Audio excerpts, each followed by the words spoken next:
তৃণমূল বিধায়ক কাজল শেখ কার বিরুদ্ধে জেলা পরিষদের তৈরি অর্থাৎ জেলা পরিষদের তৈরি করা এই বৃদ্ধাশ্রম, সেই বৃদ্ধাশ্রমই বদলে রিসর্ট করা হয়েছে।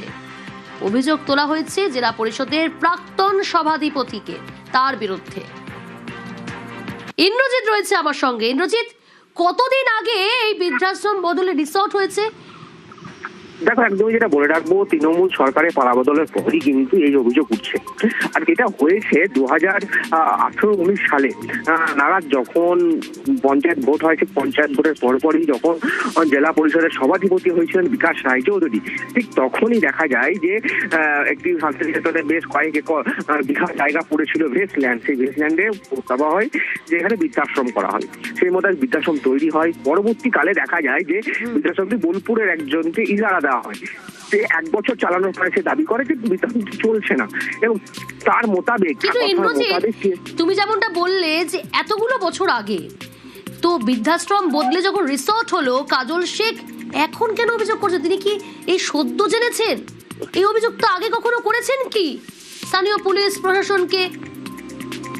দাদা, একদম যেটা মনে রাখবো, এর আগেও কিন্তু কাজল শেখ যেটা জানাচ্ছেন যে এর আগেও কিন্তু বিশ্বরঞ্জন জেলা শাসক ছিলেন, তাকে কিন্তু বারবার তিনি এটা নিয়ে দাবি করেছেন যে তিনি যখন দায়িত্ব নিয়েছেন তারপর থেকেই এটা নিয়ে কিন্তু তিনি দাবি করেছেন যে এটা কেন বৃদ্ধাশ্রম জায়গায় কেন রিসর্ট গড়ে উঠলো।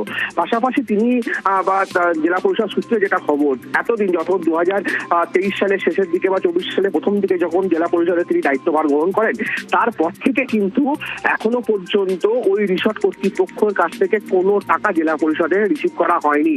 কারণ তিনি যেটা জানিয়েছেন, যে টাকা দেওয়া হয় সেই টাকা শুধুমাত্র একটা বৃদ্ধাশ্রম চালানোর ক্ষেত্রে ঠিক আছে, কিন্তু একটা বিলাসবহুল রিসর্ট, সেই রিসর্টের চালানোর ক্ষেত্রে আরো বেশি টাকা লাগবে বা আরো বেশি পরিমাণ টাকা কিন্তু রাজস্ব হিসেবে জেলা পরিষদে জমা হতে পারতো। আর তার জন্য তিনি কিন্তু সেই টাকা নেননি, এমনটাই কিন্তু জেলা পরিষদ সূত্রে খবর রয়েছে। বেশ,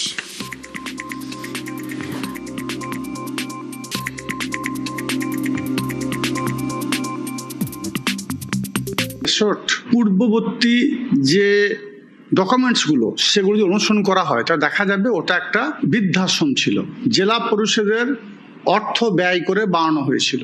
তারপর সেই বৃদ্ধাশ্রম কিছুদিন চলার পরে কোনো একটা ট্রাস্টের নামে সেটা হয়ে যায়। সেই ট্রাস্ট সেটাকে চালাতে ব্যর্থ হয় বা চালাতে পারছে না, এই অজুহাত দেখিয়ে কোনো একটা ট্রাস্টের হাতে সমর্পণ করা হয়। এটা একটা বৃদ্ধাশ্রম এবং এটা একটা ভেস্টেড ল্যান্ডের ওপর এটা নির্মাণ করা হয়েছে অবৈধভাবে।